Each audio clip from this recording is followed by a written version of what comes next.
नमस्कार दोस्तों, आपका स्वागत है जीएसबी संजय में। आज हम वैदिक काल के अंतर्गत आने वाले दूसरे पार्ट उत्तर वैदिक काल के बारे में पढ़ेंगे। जैसा कि पिछली वीडियो अपन ने देखा था कि वैदिक काल जो 1500 बीसी से 600 बीसी तक चलता है, उसको दो भागों में विभाजित किया गया है।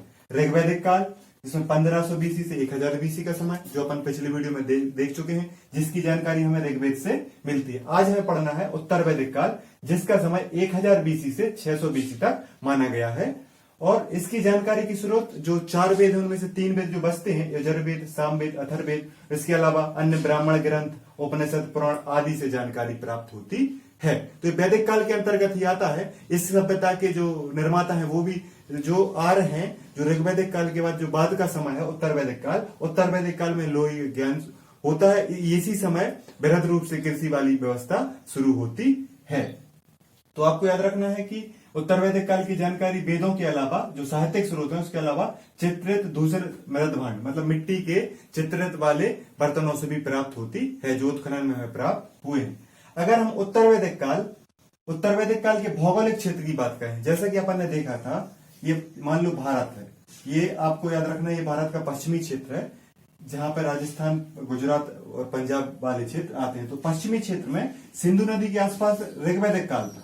सिंधु नदी के आसपास कौन सा काल था? ऋग्वैदिक काल। लेकिन थोड़ी पश्चिम से आगे बढ़कर पूर्वी की तरफ बढ़ के गंगा और यमुना वाले क्षेत्र में दिल्ली और यूपी और बिहार के आसपास वाले क्षेत्र में उत्तर वैदिक काल वाली संस्कृति के साक्ष्य प्राप्त हुए हैं। तो भौगोलिक क्षेत्र में आपको याद रखना कि दिल्ली, गंगा दोआब वाले क्षेत्र में उत्तर वैदिक काल समाज की जानकारी हमें प्राप्त होती है।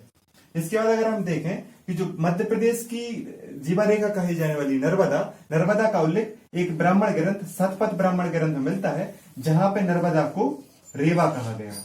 जहां पे नर्मदा को क्या कहा गया है? रेवा कहा गया है। तो नर्मदा नदी का प्राचीन नाम क्या है? रेवा, जिसकी जानकारी हमें किस ब्राह्मण ग्रंथ से मिलती है? शतपथ ब्राह्मण ग्रंथ से मिलती है। तो उत्तर वैदिक काल की अपनी विशेषताएं, जिनके बारे में हमें पढ़ना है। तो उत्तर वैदिक काल का जो जानकारी के स्रोत वो वेद हैं, ब्राह्मण ग्रंथ, उपनिषद हैं, है ना, चित्रित मृदभांड है। और जो उसका क्षेत्र है वो पश्चिमी भारत के पश्चिमी क्षेत्र से थोड़ी अंदर की ओर, मध्य देश की ओर हो जाता है, जिसमें यूपी और बिहार वाला क्षेत्र महत्वपूर्ण हो जाता है। अब हम इसकी देखते हैं कि इसकी राजनीतिक व्यवस्था कैसी।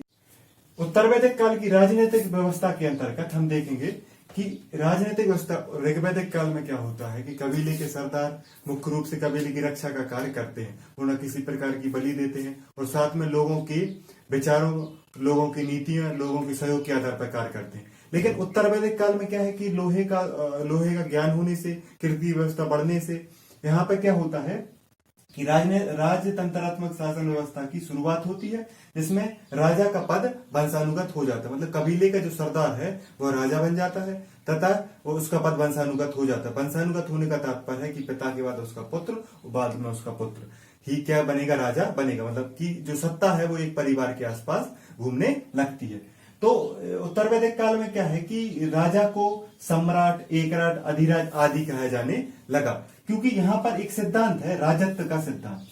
उत्तर वैदिक काल में राजत्व का सिद्धांत मतलब कि राजत्व के सिद्धांत के माध्यम से ब्राह्मण यह साबित कर देता है कि राजा ईश्वर का प्रतिनिधि है और उसका कर्तव्य है आपके ऊपर शासन करना।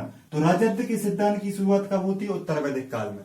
आपको याद रखना है कि ऋग्वैदिक काल में राजत्व के सिद्धांत की शुरुआत नहीं होती है, उत्तर वैदिक काल में ही राजत्व सिद्धांत के संबंध में जानकारी प्राप्त होती है कि राजा ईश्वर का प्रतिनिधि है, उसका आपकी रक्षा करना और आप पर शासन करना कर्तव्य है। अतः वह अपने शासन करने को उचित ठहरा देता है और आपके ऊपर शासन करना उसको उचित हो जाता है। यह राजत्व का सिद्धांत है। राजत्व का सिद्धांत मतलब राजा ईश्वर का प्रतिनिधि है, यह घोषित किया जाता है।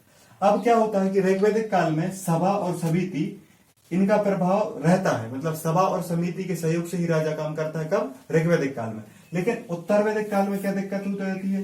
राजा सभा और समिति के प्रभाव से मुक्त हो जाता है और इनका प्रभाव समाप्त हो जाता है। मतलब सभा और समिति अब इनका कोई उतना ज्यादा औचित्य नहीं रह जाता। राजा राजा निर्णय स्वयं के हिसाब से या मंत्री परिषद की सलाह से लेगा। मतलब राजा जो चाहे वो काम कर सकता है। तो सभा और समिति का महत्व रहता कब है? ऋग्वैदिक काल में। समाप्त कब हो जाता है? उत्तर वैदिक काल में। आपको याद रखना है कि ऋग्वैदिक काल में सारे अच्छे काम होते हैं, उत्तर वैदिक काल में कुछ जो परेशान वाले काम है, जो दिक्कतों वाले काम है वो शुरू हो जाते हैं और यहीं पे निरंकुशता बढ़ती जाती है। मतलब राजा अपने हिसाब से, अपनी बुद्धि के हिसाब से काम करेगा, किसी का सहयोग नहीं लेगा। जो बात के चल में आप देखते हैं उसमें निरंकुशता बढ़ जाती है, जिससे जनता को और प्रजा को परेशानी होती है।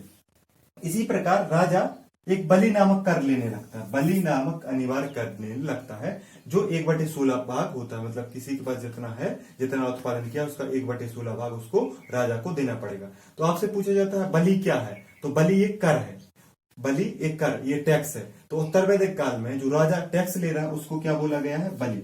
तो बलि अनिवार्य रूप से उत्तर वैदिक काल में लिया जाने लगा। कई क्वेश्चनों, कई परीक्षाओं में क्वेश्चन पूछा गया बलि से तात्पर्य है, ऋग्वैदिक कालीन शब्द बलि से तात्पर्य है, तो वो क्या है, कर है ना। इसके बाद शक्ति प्रदर्शन के लिए यज्ञ व दान दिया जाता था। मतलब राजा अपनी शक्ति का प्रदर्शन करने के लिए बहुत बड़े बड़े यज्ञ करता था, साथ में बहुत ज्यादा दान देता था। आपको याद रखना है कि इस समय पशुओं के लिए दुर्योध थे, सबसे महत्वपूर्ण गाय थी, सबसे पवित्र पशु गाय थी, उसकी सुरक्षा के लिए विभिन्न युद्ध किए जाते थे। तो उत्तर वैदिक काल या वैदिक काल में पशुओं के लिए युद्ध किए जाते थे, है ना। इस समय स्थायी सेना का कोई प्रावधान नहीं था, मतलब स्थायी सेना नहीं होती थी। जैसे वर्तमान में आप देखते हैं कि विभिन्न प्रकार की सेना है, स्थायी रूप से रहती है, उनकी ट्रेनिंग चलती है, उनकी शिविर चलती है ना। उस सैनिक हमेशा सेना का कार्य करता है। लेकिन इस समय क्या था कि ये लोग अपने काम कर रहे हैं, कोई किसान है, कोई बाड़ाई है ना, इस प्रकार अपने काम कर रहे हैं। जब युद्ध आता है तो ये सैनिक के रूप में कार्य करने लगते हैं। तो उत्तर वैदिक काल में कोई स्थायी सेना नहीं है, युद्ध काय के लिए हो रहे हैं, पशुओं के लिए हो रहे हैं, है ना। यज्ञ किस लिए किए जा रहे हैं, शक्ति प्रदर्शन के लिए विभिन्न बड़े बड़े यज्ञ किए जा रहे हैं, है ना। क्योंकि आपको याद रखना है कि जो वेद है यजुर्वेद, उसमें यज्ञ के बारे में बताया गया है। यजुर्वेद में काय के बारे में, यज्ञ के बारे में, यज्ञ में जो मंत्र किए जाते हैं, यज्ञ की जो विधि है उसकी जानकारी हमें किस वेद से मिलती है, यजुर्वेद, है ना। यजुर्वेद में युद्ध की जानकारी मिलती है और राजा अपनी शक्ति प्रदर्शन के लिए विभिन्न युद्ध करता है। तो उत्तर वैदिक काल की राजनीतिक व्यवस्था में राजा का पद वंशानुगत हो जाता है। सम्राट एक राज अधिराज की वो उपाधि धारण कर लेता है, वो पशुओं के लिए युद्ध लड़ता है, लेकिन स्थायी सेना की व्यवस्था नहीं है। अतः वो राजत्व के सिद्धांत के माध्यम से अपने राजा के पद को स्वीकार, जनता के द्वारा स्वीकार कराता है। वैदिक काल के सामाजिक व्यवस्था और धार्मिक व्यवस्था के बारे में अपन देखेंगे। तो इसके अंतर्गत देखो, उत्तर वैदिक काल के लोग, मतलब उत्तर वैदिक काल के लोग सामाजिक और धार्मिक जीवन मिक्स करके जीते, क्योंकि समाज की व्यवस्था को चलाने के लिए धार्मिक या धर्म के क्षेत्र में कुछ ऐसे कार्य किए गए जिसने समाज को गति दी, समाज का संचालन किया और समाज को व्यवस्थित तरीके से जीने में सहयोग किया। आपको याद रखना है इन्हीं चीजों के कारण ब्राह्मणवाद को बढ़ावा मिला, साथ में शूद्रों या पिछड़े जातियों के लोगों को नुकसान हुआ। तो यही वो बहुत सारी चीजें हैं जो ये अंतर दर्शाती हैं कि कौन उच्च जाति का है, कौन निम्न जाति का है ना। मतलब किसके कौन सा संस्कार हो रहा है, किसको यज्ञ करने की अनुमति है, किसको वैदिक साहित्य सुनने की जानकारी। मतलब जो लोग सारे काम कर सकते हैं वो उच्च जाति के हैं, जिनके लिए रोका गया है, जिनके लिए प्रतिबंध है, वो निम्न जाति के है ना। तो यहाँ पे जातिगत भेदभाव आप सामाजिक कार्यों में और धार्मिक कार्यों में देख सकते हैं, है ना। तो इसके लिए अपन को समझना पड़ेगा। तो वर्ण व्यवस्था ऋग्वैदिक काल में, मतलब ऋग्वेद में जो वर्ण व्यवस्था थी, मतलब वर्ण 4 थे, ब्राह्मण, क्षत्रिय, वैश्य और शूद्र। 4 वर्ण कर्म पे आधारित थे। ये अच्छी बात है, मतलब जो सा काम करना उसको वर्ण वैसा दिया गया, है ना। जो ज्ञान देने का कार्य कर रहा है वो ब्राह्मण है, जो लड़ने की रक्षा का कार्य कर रहा है वो क्षत्रिय है, जो व्यापार कर रहा है जो वैश्य है, और जो सेवा का कार्य कर रहा है वो शूद्र है। तो ऋग्वैदिक काल में ऐसा था कि जो सा कार्य कर रहा है उसको वो वाला वर्ण दे दिया जाता था। इसका आधार रंग और कर्म हो सकता था, तो इसमें कोई समस्या नहीं थी, है ना। एक ही घर में 4 वर्ण के लोग हो सकते थे। लेकिन उत्तर वैदिक काल में क्या समस्या हो गई कि जो वर्ण व्यवस्था है वो जाति व्यवस्था में चेंज हो गई और इसका आधार जन्म हो गया। मतलब जो व्यक्ति जिस जाति में जन्म लेगा उसकी वही जाति हो जाएगी। इसमें नुकसान क्या हो गया, जो सेवा का कार्य कर रहा है वो हमेशा सेवक ही रहेगा, उसका बालक, मतलब उसका पिता ने सेवा की, उसका बालक सेवा करेगा, उसका आने वाली पीढ़ी हर व्यक्ति सेवा करेगा। इसका नुकसान क्या हुआ कि जाति व्यवस्था में उच्च लोगों को अधिकार अधिक मिल गए और निम्न जाति के लोगों को अधिकार छीन लिए गए। और इसका नुकसान वर्तमान में जो जातिवाद की समस्या चल रही है वो आप उत्तर वैदिक काल में उसके आधार को या उसकी जड़ों को देख सकते हैं। तो वर्ण व्यवस्था जाति व्यवस्था में चेंज हो गई। और आपको याद रखना है कि जाति व्यवस्था, देखो समाज को चलाने के लिए जाति व्यवस्था महत्वपूर्ण है, लेकिन उसके कुछ नकारात्मक कारण है। उसकी शुरुआत कब से मानी जाती है, उत्तर वैदिक काल से मानी जाती है। और अब हम देखें कि समाज को चलाने के लिए व्यवस्था की गई धार्मिक रूप में 4 आश्रम बताया गया। मतलब एक व्यक्ति के जीवन 4 भागों में बांट दिया गया। उसके 4 के कुछ मुख्य लक्ष्य हैं, जैसे ब्रह्मचार, गृहस्थ, वानप्रस्थ और सन्यास। ये 4 आश्रम है, ब्रह्मचर्य, गृहस्थ, वानप्रस्थ और सन्यास। मतलब एक व्यक्ति अगर उसकी आयु 100 वर्ष है तो शुरू के 25 वर्ष वो ब्रह्मचर्य धारण करेगा, जिसमें उसका उद्देश्य शिक्षा को प्राप्त करना और धर्म को समझना, अपने कार्य को समझना। मतलब धर्म को समझने के लिए वो कौन से आश्रम का मतलब कि अनुसरण करेगा, ब्रह्मचर्य का। फिर उसके बाद उसको अर्थ पैसा कमाना है, साथ में काम अपने इच्छाओं की पूर्ति करना है, तो उसके लिए वो गृहस्थ जीवन में व्यक्ति पैसे को कमाता है और साथ में अपनी कामना, अपनी इच्छाओं की पूर्ति करता है ना। उसके बाद वानप्रस्थ में मोक्ष, मतलब परिवार से दूर रहेगा, लेकिन परिवार और संसार को उस तरीके से त्यागा नहीं, लेकिन संसार के बाद किसी को नहीं, सारी चीजों को त्याग के आपने संन्यास ले लिया, आपको जीवन, दुनिया, मरण, किसी से कोई चीज मतलब नहीं है। तो मोक्ष के लिए, मोक्ष प्राप्ति के लिए 2 आश्रम हैं, एक वानप्रस्थ और एक संन्यास, आपको याद रखना है। और अर्थ के लिए, अर्थ और काम के लिए कौन सा है, गृहस्थ। और सबसे महत्वपूर्ण आश्रम ही कौन सा माना गया है, गृहस्थ आश्रम, है ना, क्योंकि जिसमें पैसा कमाना, अपनी इच्छाओं की पूर्ति करना। सबसे पवित्र आश्रम कौन सा माना है, गृहस्थ। और वर्तमान में यही जीवन का सार भी है कि गृहस्थ जीवन आप परिवार के लिए जीते हैं और इसी समय पैसे कमाते हैं, इसी समय आप अपनी इच्छाओं की पूर्ति करते हैं। इसके बाद 16 संस्कारों की बात कही गई है। उत्तर वैदिक काल के जो बहुत सारे ग्रंथ हैं उसमें कितने संस्कारों की बात कही गई है, 16 संस्कार, जिसमें 15वां विवाह है, उसके बाद अंत्येष्टि है। मतलब आपके 15वां संस्कार शादी का होगा, उसके बाद आपकी मृत्यु वाला संस्कार होगा। तो 16वां संस्कार कौन सा, अंत्येष्टि, मतलब जो चिता को जलाया जाता है, दफनाया जाता है, जो भी किया जाता था उस समय। अंतिम संस्कार कौन सा मानता, अंत्येष्टि। आपको याद रखना है, एक व्यक्ति के जो 16 संस्कार किए जाते थे वो उसके पैदा होने से पहले और उसके मरने के बाद तक चालू रहते थे। मतलब एक सामाजिक कार्य ऐसा था कि व्यक्ति समाज के जो बहुत सारे कार्य व्यक्ति के होने और ना होने से रुकते नहीं है, उसके बिना चलते हैं। मतलब क्योंकि आप मान लो किसी बालक का बहुत सारे संस्कार उसके घर में ही हो जाते, मतलब वो पैदा भी नहीं हो फिर भी उसके 2-3 संस्कार हो जाते थे। उसकी मेरा अंत्येष्टि क्या है, आपकी मृत्यु हो गई फिर भी आपका अंत्येष्टि संस्कार किया जाएगा, है ना। तो इसलिए सामाजिक व्यवस्था को चलाने के लिए 4 आश्रम थे, 16 संस्कार थे, साथ में 3 ऋण थे। मतलब एक व्यक्ति पर माना जाता था, धार्मिक ग्रंथों में या समाज में ये बोला जाता था कि आप पे 3 ऋण है, पितृऋण है, ऋषि ऋण है और देव ऋण है। कौन कौन से, पितृऋण, ऋषि ऋण और देव ऋण। तो पितृऋण आप कब चुका सकते हो, मतलब आप विवाह करके, गृहस्थ जीवन में आप विवाह करोगे, उसके बाद आप संतान उत्पन्न कर दोगे तो आप एक ऋण से मुक्त हो जाओगे, किससे, पितृऋण से। ऋषि ऋण मतलब जो आपने एक संतान हुई है उसमें जो पुत्र हुआ है, पुत्र को शिक्षित करने में बल दिए गए। यहीं पे महिलाओं की स्थिति में गिरावट है, यहीं पे लिंग भेद शुरू हो जाता है। आप देख रहे हैं, पुत्र को शिक्षित करना से आपका ऋषि ऋण चुक जाएगा, पुत्री को शिक्षित करने से नहीं, किसको, पुत्र को। साथ में देव ऋण मतलब आप जब यज्ञ करोगे, धार्मिक काम करोगे तो आपको, है ना, यज्ञ करोगे और धार्मिक काम करोगे तो आपको कौन सा ऋण चुक जाएगा, ऋषि ऋण चुक जाएगा। ये आप जितने भी चीजें देख रहे हैं इसमें ब्राह्मणवाद उच्च जाति को फायदा है, निम्न जाति को नुकसान है, ये बात आपको हमेशा याद रखनी है। और ये सामाजिक वर्गीकरण के लिए ये सारी चीजें की गई। इसके बाद अपन देखें, उत्तर वैदिक काल में महिलाओं की स्थिति में गिरावट आ जाती है। महिलाओं की स्थिति में क्या आ जाती है, गिरावट। उनको संपत्ति में अधिकार नहीं मिलता है, साथ में शिक्षा का अधिकार भी खो देती हैं और यज्ञ में भी भाग नहीं ले सकती, यज्ञ में भी भाग लेने पर मनाही की जाती है।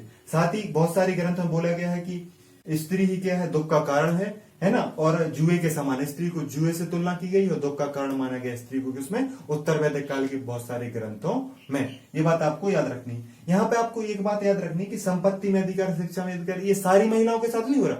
कुछ उच्च कुल में, कुछ निम्न, बहुत सारी जगह पे उनको शिक्षा दी जा रही है ना, उनको संपत्ति दी जा रही है, यज्ञ में भी भाग ले रही है ना, और उनकी सत्ता भी है, वो उनके परिवार में सारे लोग सुनते भी, ऐसा नहीं। ये अपन औसत रूप में जो ग्रंथों में दी गई है वैसे आपको याद रखना, क्योंकि वर्तमान में भी ऐसा नहीं कि सारी स्थिति, महिलाओं की स्थिति खराब है ना। तो उस समय भी क्या, औसत रूप में जो चीज बात कही गई है वो जो लिखा गया है ना, बहुत सारी महिलाओं को शिक्षा का अधिकार था, संपत्ति का अधिकार, लेकिन जो एक बड़ा वर्ग था समाज का उसको ऐसा नहीं था।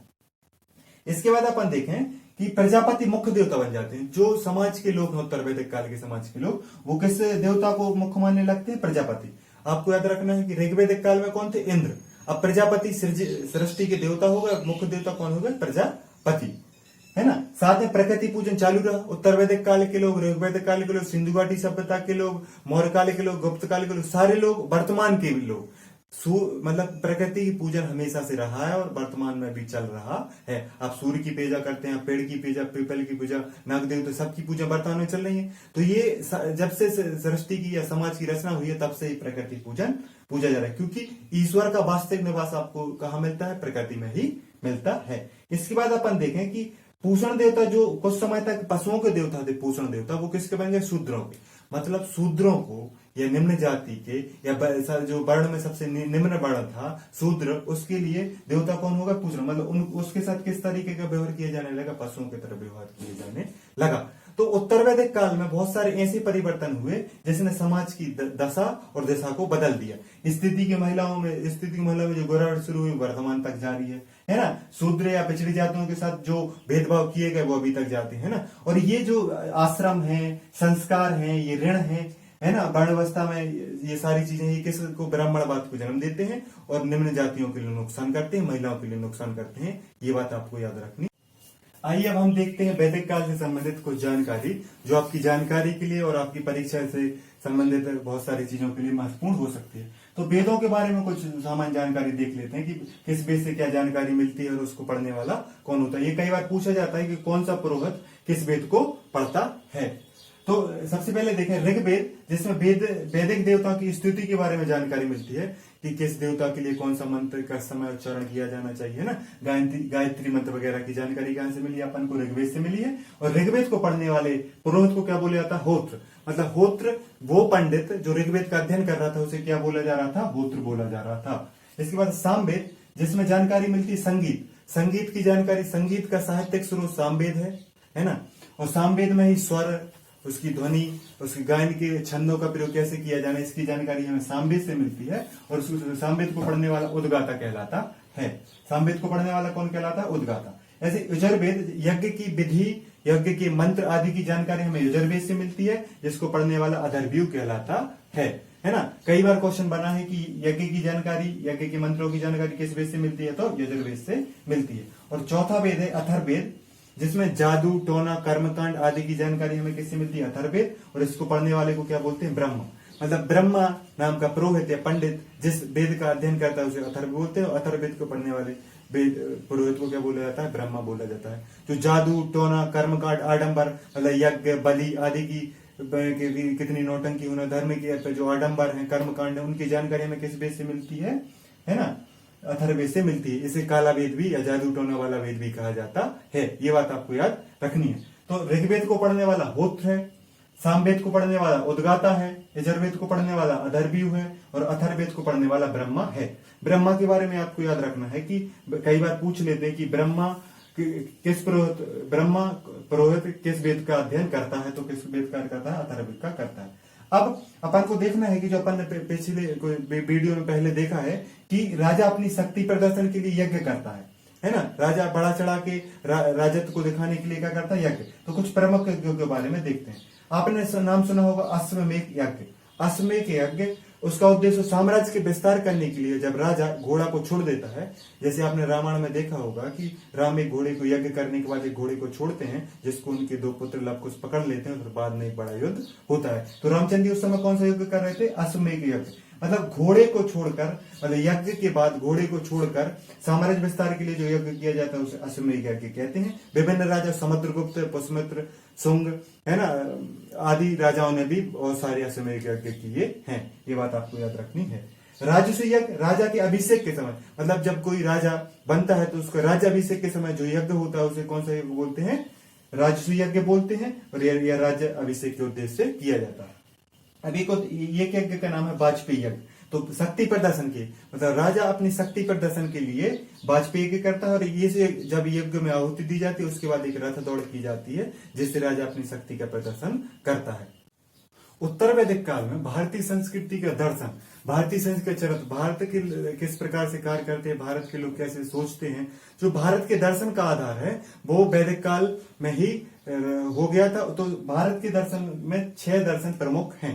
जो उत्तर वैदिक काल के समय ही लिखे जा चुके थे। इनकी दर्शन की जानकारी उत्तर वैदिक काल के लोगों की थी और वर्तमान में भी इन दर्शनों का प्रयोग हम अपने बहुत सारे दर्शन या बहुत सारी योजना नीतियों बनाने में करते हैं। और इन 6 दर्शनों से पूरा विश्व प्रभावित है, ये बात आपको याद रखनी है। तो आइए इन दर्शनों को, दर्शन के नाम, दर्शन का नाम क्या है और उसके प्रवर्तक क्या है, उसको बताने वाले कौन है, ये अपन देख लेते हैं। तो एक सबसे पहले सांख्य दर्शन के बारे में जानकारी किसने दी? कपिल मुनि ने। सांख्य दर्शन की कपिल मुनि ने कि इस संसार में बहुत सारी चीजें है ना, बहुत सारी चीजें अणुओं का अस्तित्व है, इसकी जानकारी कपिल मुनि ने दी। और सांख्य दर्शन एक महत्वपूर्ण दर्शन है। इसके बाद न्याय दर्शन है, उसकी जानकारी यक्षपाद गौतम ने दी। योग दर्शन की जानकारी पतंजलि ने दी। योग दर्शन जिसमें देखो, योग में शारीरिक और मानसिक दोनों पर विजय प्राप्त करने की विधियों को बताया गया है, किस प्रकार कौन से आसन करने हैं, है ना, इसकी जानकारी पतंजलि ने दी है। तो योग दर्शन जो विश्व में भारत के सबसे महत्वपूर्ण दर्शन है, जो शारीरिक और मानसिक दोनों विजय प्राप्त करने की बात करता है, योग दर्शन की जानकारी पतंजलि ने दी। और वर्तमान में अंतर्राष्ट्रीय योग दिवस 21 जून को मनाया जाता है, जो योग दर्शन के और पतंजलि के कारण ही संभव हुआ है। और योग दर्शन के कारण भारत विश्व में प्रसिद्ध भी है। वैशेषिक दर्शन मतलब कि मानव शरीर यह पृथ्वी एक कण से बनी है, इसकी जानकारी वैशेषिक दर्शन के आधार पर कणाद ने दी है। तो वैशेषिक दर्शन के प्रवक्ता कौन है? कणाद। और पूर्वी मीमांसा और उत्तर मीमांसा 2 और दर्शन है। तो पूर्वी मीमांसा की जानकारी हमें जैमिनी ने दी है। साथ में उत्तर मीमांसा जिसे वेदांत दर्शन कहते हैं, उसकी जानकारी वेद व्यास या बाद नारायण ने दी है। आपको बता दें, वेदांत दर्शन के समर्थक स्वामी विवेकानंद जी भी थे, जिनकी आज पुण्यतिथि भी है। ये बात आपको याद रखनी है। तो अपन ने देखा उत्तर वैदिक काल के बारे में, वैदिक काल के बारे में जानकारी देख ली है। आपको याद रखना है कि उत्तर वैदिक काल भारत की संस्कृति का, भारत के समाज का, भारत के धर्म के आधार और उसकी जो विशेषता है उसको स्थापित करने में उत्तर वैदिक काल या वैदिक काल की बहुत महत्वपूर्ण भूमिका रही है। और वर्तमान में भारत की सबसे पवित्र पुस्तकों में वेद अपने स्थान रखते हैं, जिसमें ऋग्वेद महत्वपूर्ण है। उम्मीद करता हूँ आपको वीडियो पसंद आया होगा। वीडियो को लाइक कीजिए, शेयर कीजिए, सब्सक्राइब कीजिए, घर पे रहिए और पढ़ते रहिए। नमस्कार।